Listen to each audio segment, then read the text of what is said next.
Here is our market forecast. Happy shoppers, but there's an economic storm on the horizon. We're talking about today wholesale inventories. That's the stock of unused goods held by the wholesaler, those products that are sitting on the shelves. Now, while the data may look good on the surface, there's a divergence in the economy that spells trouble. Now we see a change in inventories, and that change is very indicative of the economic condition. When inventories increase, it could be the result of strong retail demand. After all, the shoppers coming back to the store, well, the producers will produce more and inventories will rise. Conversely, if the shopper is not coming back to the store, the producers will produce less and there'll be less product on the shelf. We can also see inventories increase as a result of economic optimism, inventories declining, economic pessimism. We could see inventories increase, in this case, as a result of supply chain congestion. After all, when the supply chain slows down, those products can't move off the shelves very quickly. We tend to see inventories rise. Conversely, when that congested supply chain improves, we could see inventories decline. And then finally, we could see inventories increase as a result of an economic slowdown, which is contradictory to our first point. But inventories may increase if the consumer does not come back to the store. And therefore, those products tend to, get stocked up on the shelves, and there's nobody there to buy them. Conversely, inventories could decline when demand surges. All of a sudden, the shoppers come back to the store and they buy all those products off the shelf. Now, we know this can be quite conflicting and contradictory. At the end of the day, it's a very complex part of our economy, so it's very difficult to put into one box. However, the last point is the theory that we're working off of.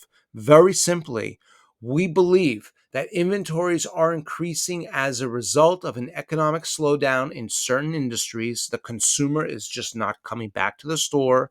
Those products are building up on the shelves. But conversely, under the strong economic conditions in other sectors, we see higher demand and less products on the shelves.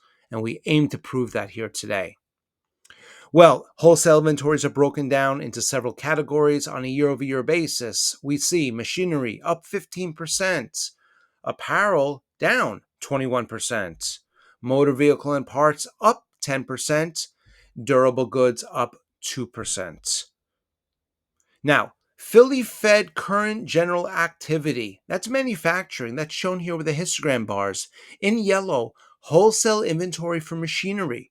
Now, over the past few months, manufacturing has improved, according to the Philly Fed. And perhaps as a result of the improvement in manufacturing, those manufacturers have bought more machinery. Therefore, inventories for that machinery on a year-over-year basis has declined.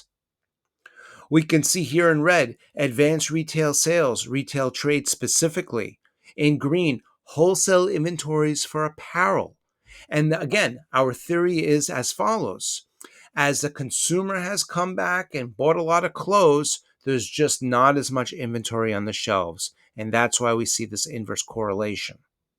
In purple, advanced retail sales for motor vehicles and parts dealers. In green, wholesale inventories for the motor vehicles. So as the consumer comes back, well, they tend to buy more cars and there's therefore less inventory on the lots. And then finally, durable goods.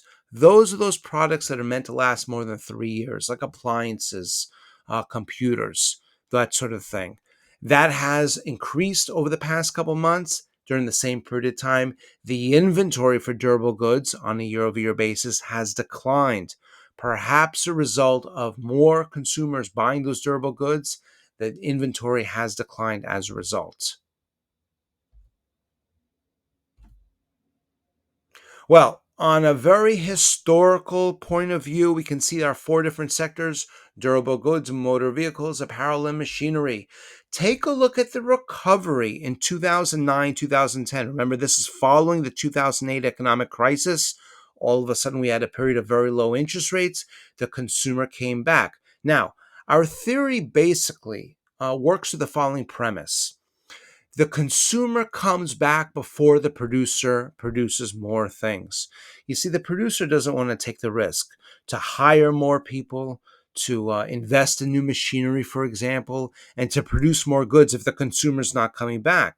But once the shoppers come back to the stores and buy up all those inventory, and the inventory declines, which is what we're seeing here, then the producer will start to produce more.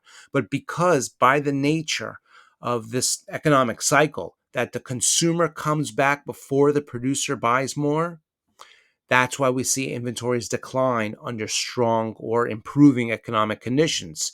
Fast forward to present day, we see here a decline in inventories. But notice the green line. That's apparel, by the way.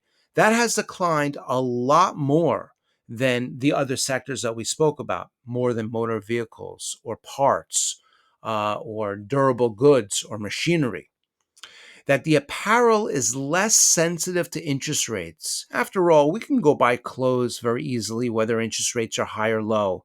But with high interest rates, we're much less likely to buy heavy machinery for a factory or a new car, for example. Higher interest rates tend to slow down these sectors and, as well, of course, durable goods. Not so much for apparel.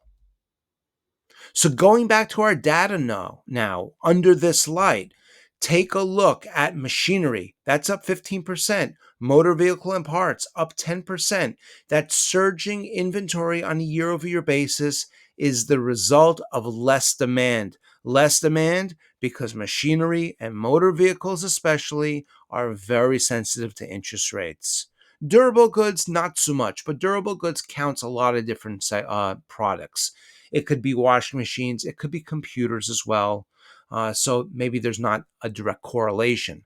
But conversely, apparel, inventories down 21%, not so sensitive to interest rates. And there's a divergence in the economy. It seems that whatever seems to be working in the economy right now, for example, retail, trade, and apparel, it's only working well because it's not very correlated to interest rates. Any sector, any industry that is sensitive to interest rates, those inventories are rising because the consumer just cannot afford those higher rates. So, what can we conclude from all this? Apparel inventories are falling under surging demand because not as sensitive to interest rates. Conversely, machinery and motor vehicles, those inventories are rising because interest rates curb demand. And that divergence is really not good. A strong economy, a strong GDP report, we see strength among many different sectors. Because after all, that's good that apparel is doing better, if that is the case here.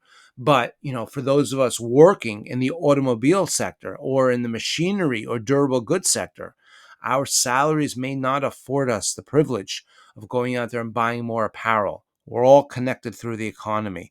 So we really want to see all sectors doing well. And because these motor vehicle, machinery sectors more sensitive to interest rates, it looks like those inventories are rising as a result of lesser demand. Well, that's not good for any of us. Now, there's other news also. We spoke about this the other day. There is a debt explosion, but not in real estate. We're talking about the delinquency rates. Delinquency rates are actually pretty good when it comes to real estate, but not so much for credit cards. And we actually see credit card delinquency rates skyrocketing, multi decade highs. We dove into the data, and I think what we found here, well, you'll find it very interesting.